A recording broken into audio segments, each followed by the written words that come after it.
Un cordial saludo para todas las personas que en este momento se disponen para esta lección divina en este cuarto domingo del tiempo ordinario en el ciclo B.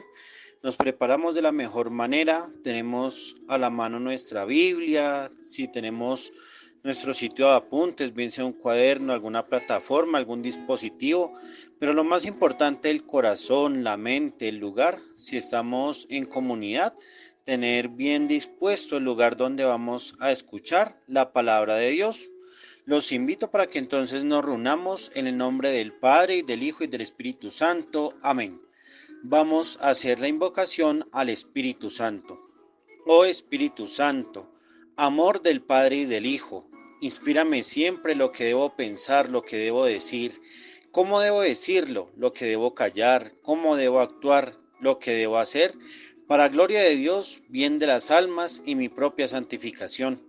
Espíritu Santo, dame agudeza para entender, capacidad para retener, método y facultad para aprender, sutileza para interpretar, gracia y eficacia para hablar.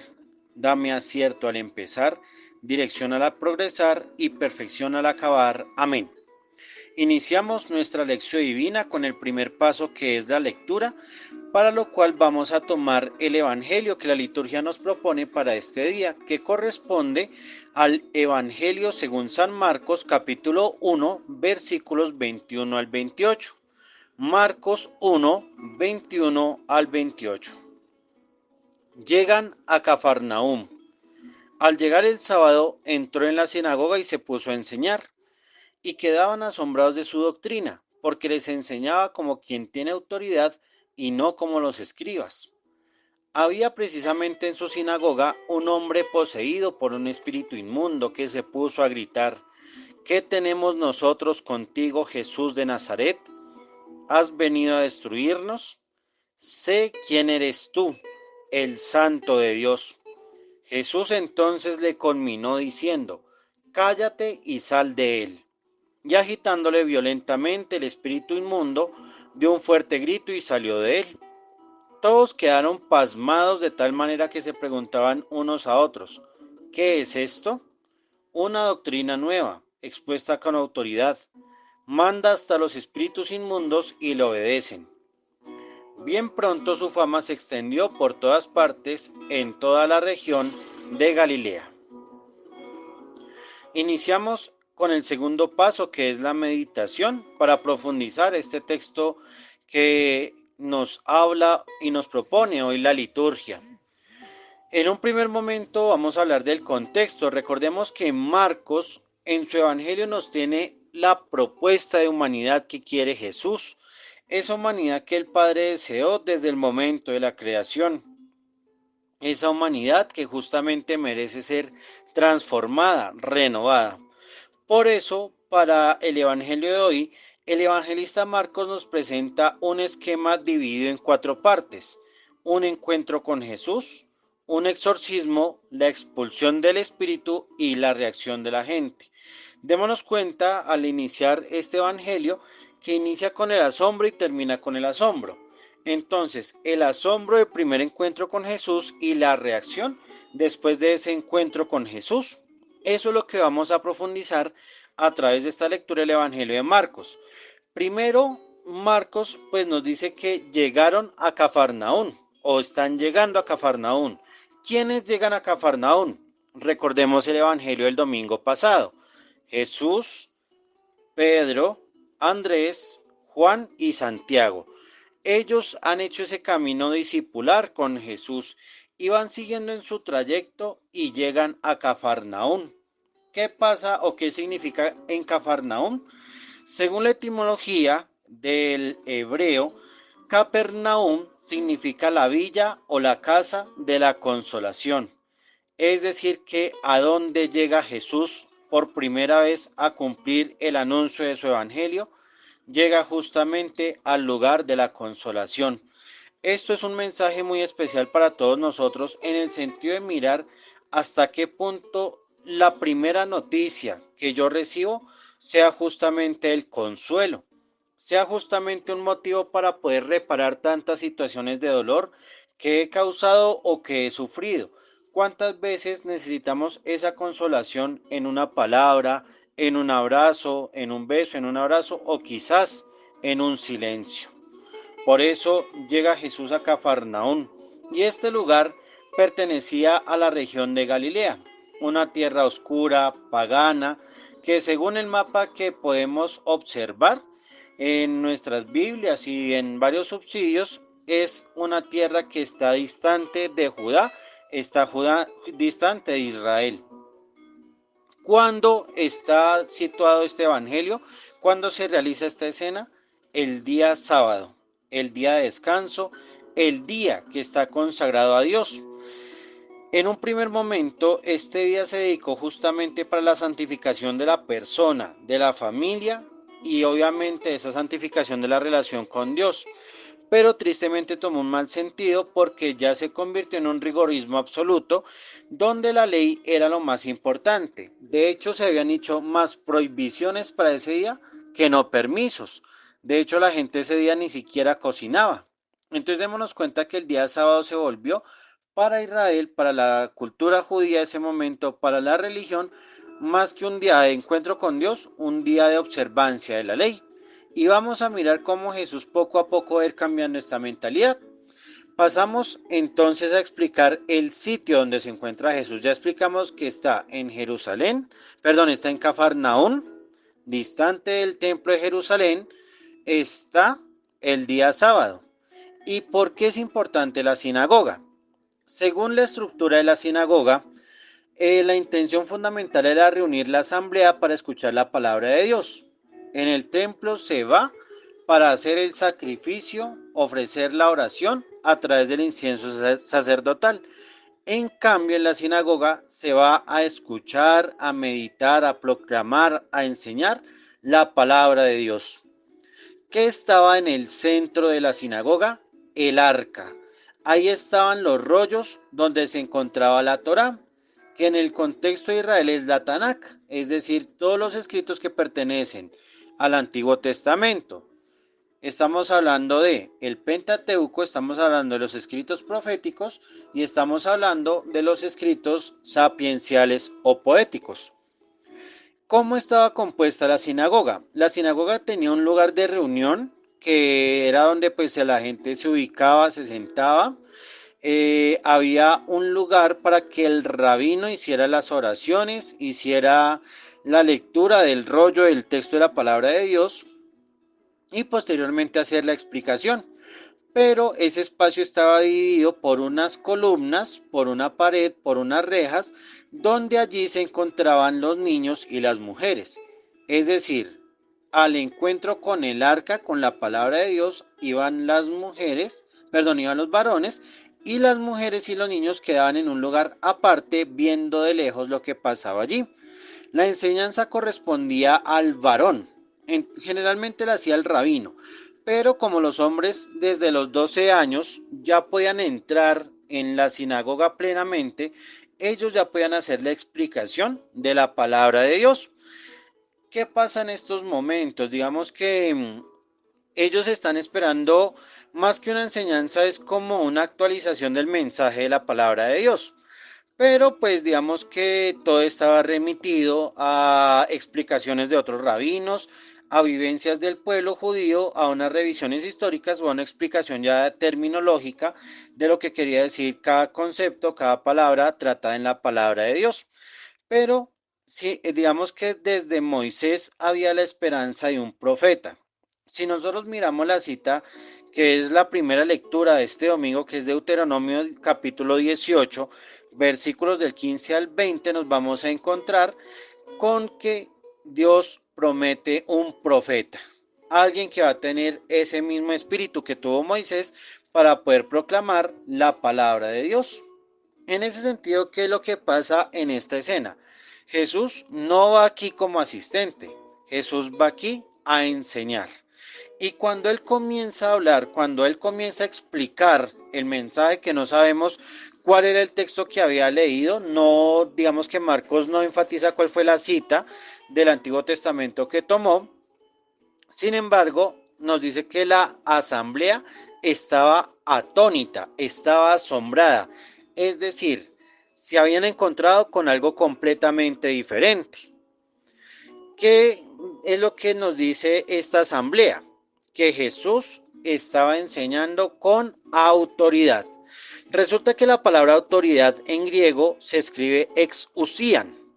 Y este exousian no es una palabra, digamos, simple, sino que es una palabra compuesta. Ex, que significa sacar de, y usi, que significa uno mismo, sí mismo, yo mismo. Entonces, ¿qué significa entonces autoridad? Que Jesús estaba enseñando desde lo que salía de sí mismo, desde lo que salía de su propio ser. Entonces la autoridad, y aquí viene una primera confrontación para nuestras vidas, bien sea en cualquier rol, como papá, como mamá, como hijo, en nuestra profesión, si yo soy jefe o si de pronto soy un subalterno, si soy un compañero de camino. Cuando a veces nosotros decimos que una persona tiene autoridad, pues lo decimos más en el término de poder, del dominio, digamos, la influencia que tiene una persona para actuar o hacer que las otras personas actúen de acuerdo a lo que él está diciendo. En cambio, con Jesús es diferente porque la gente está diciendo que él enseña con convicción, con propiedad. Mejor dicho, aquí Marco nos está dando una clave para entender la persona de Jesús. Jesús enseña lo que es él mismo. Por eso él no habla de cosas, él no habla de ideas, él habla de su propio ser. ¿Y cuál es su propio ser? Que él viene justamente a cambiar nuestra humanidad. Entonces aquí la asamblea lo compara, él no enseña como los escribas. Resulta que en ese momento el ser escriba era una dignidad especial, era un privilegio. ¿En qué sentido? Que el escriba, en esa época de escriba significa el que podía escribir. No toda la gente puede escribir, no todos los hombres se preparaban para escribir, eran muy poquitos y como sabían escribir eran las personas más doctas, eran las personas que sabían más, se caracterizaban por un saber no solamente religioso sino también cultural, social, político y demás. Pero ¿qué pasaba con ellos? Que ellos no enseñan con autoridad, es decir, ellos no son capaces de enseñar de lo que sale de ellos mismos. Por eso es que aquí hay un mensaje muy bonito, es decir, bueno, tú cuando hablas, ¿qué enseñas? ¿Lo que sabes o lo que eres? Cuando tú estás en tu grupo pastoral, estás en tu comunidad de formación de vida sacerdotal, religiosa, parroquial, pastoral, ¿tú qué enseñas? ¿Ideas o lo que sale de ti mismo, lo que ha hecho Dios a través de ti? Entonces démonos cuenta que de una vez Jesús comienza a hablar desde sí mismo y en la misma sinagoga donde se reúne toda la comunidad para escuchar la palabra de Dios, es allí donde se encuentra el demonio. Es allí mismo donde está Satanás presente. Es allí donde está el espíritu inmundo. Démonos cuenta que aquí Marcos tiene algo muy lindo, muy especial y algo que nos puede confrontar. Y es que muchas veces creemos que Satanás o el diablo o el demonio está en sitios de pecado. Pero démonos cuenta que no, porque ya ese sitio como ya está de pecado, pues ya no necesita demonio. ¿Dónde está él? Donde está la presencia de Dios también, porque no le conviene, pero también porque así se cumplen las profecías que se habían sido anunciadas en Isaías 42 y en Zacarías capítulo 13, versículo 2. ¿Qué pasa? Que este hombre está poseído por un espíritu inmundo, es decir, este hombre religioso, este hombre que de pronto, quizás no nos dice el texto, estaba de pronto con su familia, bien sea su papá o estaba de pronto su esposa, al otro lado en la reja de pronto con sus hijos, no nos dice, un hombre estaba poseído con un espíritu inmundo. Quizás ese hombre podamos ser cada uno de nosotros. Quizás ese hombre poseído puede ser la persona que cree que su comodidad, su confort y su felicidad es la plata, el dinero, el poder, el lujo, el placer, el tener. ¿Cuántas veces vamos a la iglesia, escuchamos la Eucaristía, escuchamos el Evangelio, pero aún así no sentimos que Dios toque nuestra vida? Entonces démonos cuenta que es justamente allí, camuflado, donde está justamente el maligno. Y esto también puede ser producto de una mala catequesis. De pronto estamos acostumbrados que nos hablen de un Dios juez, de un Dios que es de pronto vigilante, de un Dios que es castigador y demás, pero no nos hemos dado cuenta que Dios es misericordia, que Dios es amor, que Dios es perdón. Entonces, démonos cuenta que la traducción muchas veces pues lo hace de manera singular, ¿sí? O sea, se dirige yo, tú, el Espíritu a Jesús. Démonos cuenta que en el texto original griego dice nosotros. ¿Qué tienes contra nosotros? Tú y yo, ¿qué tenemos en común? Dense cuenta que ese nosotros hace referencia al hombre de la sinagoga y al Espíritu. No están por separado, están unidos. Esta es una confrontación para nosotros y decir, yo con qué espíritu inmundo estoy unido. De pronto estoy unido al espíritu inmundo del placer, del hedonismo, de la satisfacción personal. De pronto estoy unido al espíritu inmundo de la pereza, de la mentira, de la grosería. Estoy de pronto unido al espíritu inmundo de la comodidad, de pronto la falsa piedad, la falsa devoción. De pronto estoy unido al espíritu inmundo que tiene que ver con el poder, la violencia, la mentira, el vicio como tal.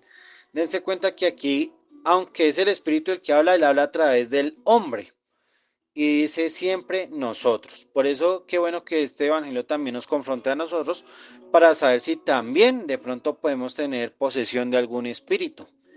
Entonces, aquí viene algo muy especial y es la reacción, el término santo de Dios.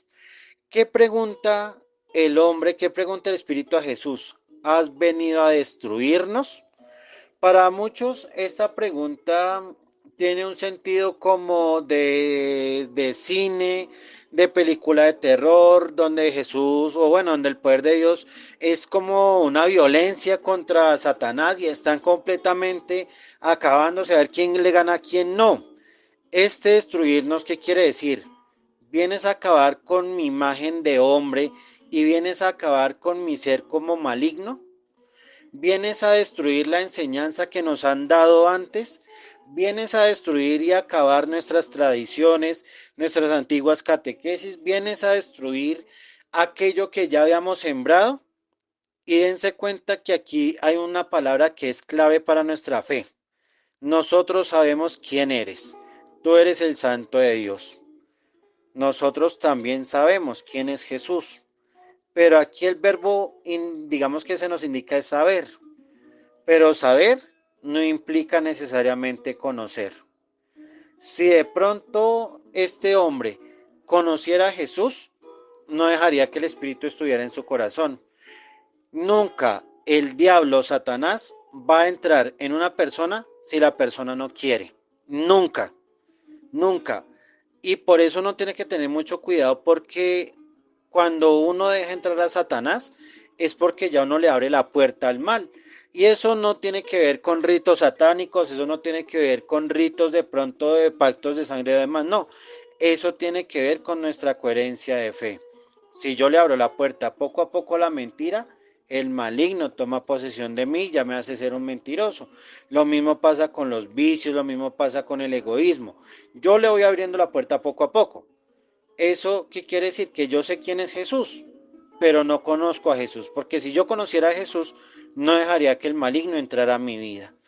Entonces también nos pasa muchas veces a nosotros que implícitamente le hacemos esa pregunta también a Jesús. ¿Has venido a destruirnos? Es que yo aquí como sacerdote, como párroco, como superior de mi comunidad, yo tengo mi poder y tú Jesús vienes a quitarme este poder.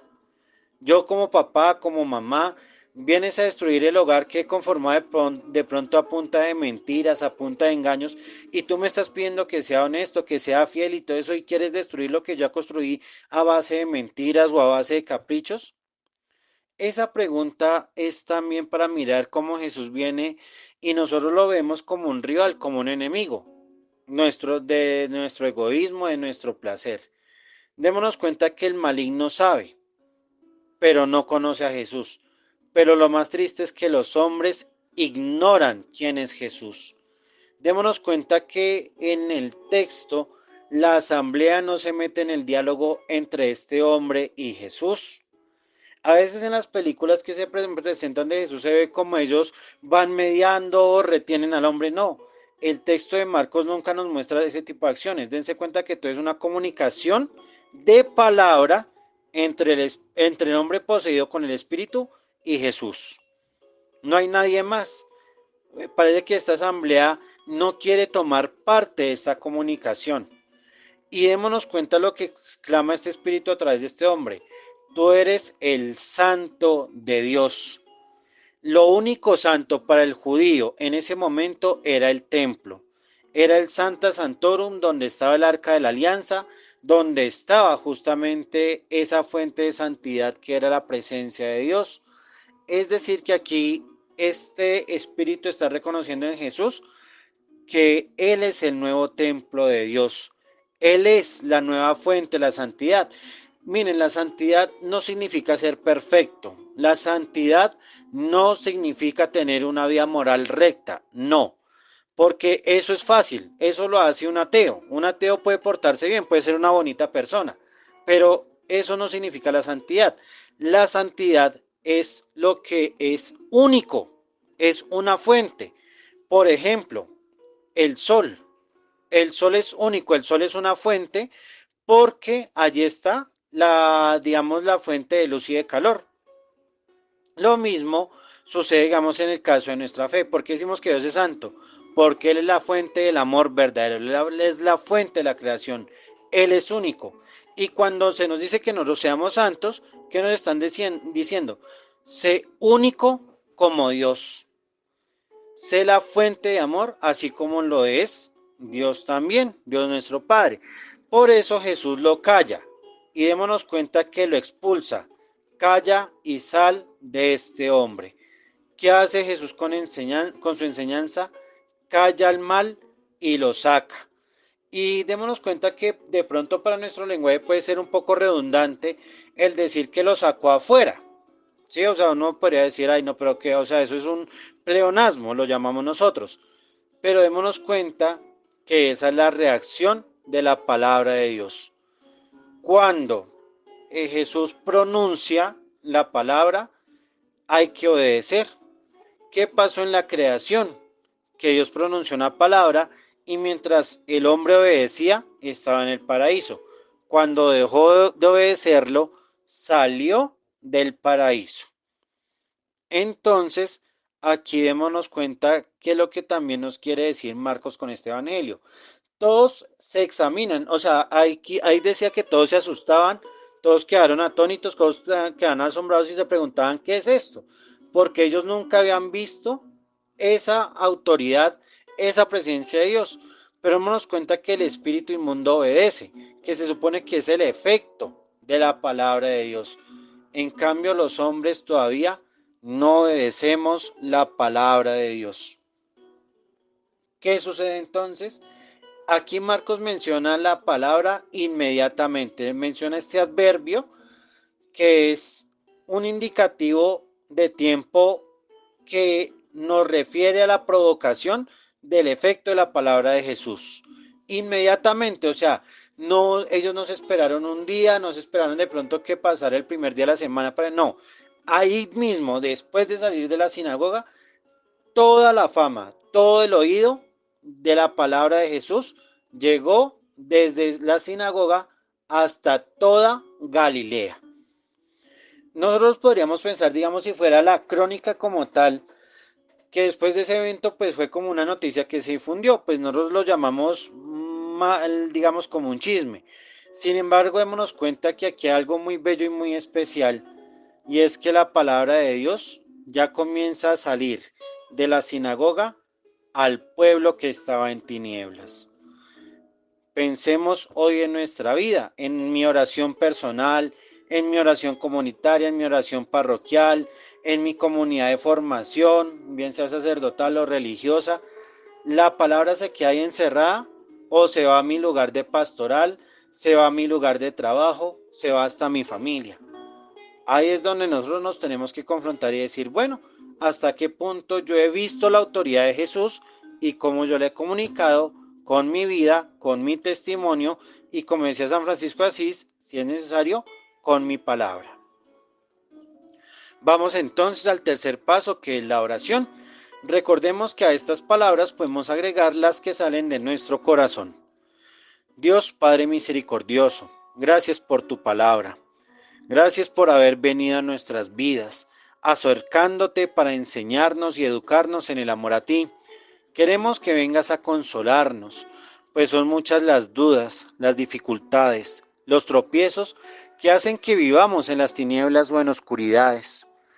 Te pedimos nos ilumines con tu santa palabra, que puedas sacar de nosotros lo que no te pertenece y desees sacar en nosotros lo mejor, lo que somos, tu imagen y semejanza. Aparta de nuestras vidas esas voces y gritos que nos impiden escucharte. Calla los espíritus del mundo viejo e inhumano, de manera que percibamos en tu voz la dulce consolación de tu perdón y tu salvación. Haz que tu enseñanza nos haga reflexionar, que no sigamos iguales, sino que cada día seamos más bellos, verdaderos y buenos, para que tu ser llegue a todos por medio de nuestro testimonio. Amén. Vamos al cuarto paso, que es la contemplación, vivir este encuentro con Dios a nivel personal. Examino qué es lo que yo más frecuentemente escucho en los demás y en tu comunidad. Reconocer las voces que inciden en nuestras decisiones. Como síntesis de la lección divina ante Dios, abro mi ser para escuchar su enseñanza. Contigo mismo, examino si en verdad gozo de autoridad. Con tus hermanos, comparte la voz de Dios. Hemos llegado al quinto paso de esta lección divina, que es la acción. Respondamos estas preguntas. ¿A qué me invita la palabra? ¿Qué haré esta semana para cultivar lo que Dios ha hecho en mí? ¿Cómo escuchar la voz de Dios y expulsar los espíritus que degradan nuestro ser? Pausemos y pongamos por obra esta palabra. Vamos ahora hacia una lección divina ya más estructurada, que podemos hacer ya en casa, ya de manera solitaria o ya en nuestra comunidad, para que podamos profundizar el evangelio que hemos leído este domingo. Tenemos la cita de Marcos capítulo 1, versículos 21 al 28. En la lectura, ¿qué dice el texto? ¿Dónde está Jesús? ¿Qué hace Jesús? ¿Qué sucede con el hombre poseído? En la meditación, ¿por qué se habla de Cafarnaún? ¿Para qué se menciona la sinagoga? ¿Por qué aparece la confesión del maligno? ¿Por qué todos hablan de Jesús? En la oración, ¿qué le quiero decir a Dios desde lo leído? ¿Qué le ofrezco a partir de lo vivido? ¿Qué quiero pedirle a Dios? Y en la contemplación, ¿cómo vivo este texto? ¿Qué significaría para mí el consuelo, la asamblea, el hombre poseído, la voz de Jesús? Pausemos y desarrollemos esta lección divina. Terminamos nuestra lección divina con la presencia de la Virgen María a través de nuestra oración, para que ella como buena madre nos acerque a su Hijo bendito, palabra de Dios encarnada, para quedarse entre nosotros. Bajo tu amparo nos acogemos, Santa Madre de Dios. No desprecies las oraciones que te dirigimos en nuestras necesidades. Antes bien, líbranos de todo mal y peligro, oh Virgen gloriosa y bendita. Amén. No olvidemos la recomendación que hacemos desde este subsidio. Participemos de los sacramentos, de la Eucaristía, de la liturgia, alabemos a Dios con todo nuestro ser. En el ámbito de la fe, hagamos nuestra oración cotidiana. Leamos cotidianamente la Biblia, la palabra de Dios, y contemplemos en nuestra existencia la bella presencia de Dios. Esto nos lleva a la caridad, a ayudar de muchas maneras a través de la empatía y la donación con las personas más necesitadas o en nuestro templo parroquial. Y finalmente seamos ámbito de esperanza, que seamos testimonio de vida. No olvides suscribirte a este canal y compartir este subsidio. Recuerda que la palabra de Dios se lee, se ora, se celebra y se vive en comunidad. Que el Señor misericordioso nos bendiga, nos guarde a todos nosotros y nos acompañe siempre. En el nombre del Padre, y del Hijo, y del Espíritu Santo. Amén.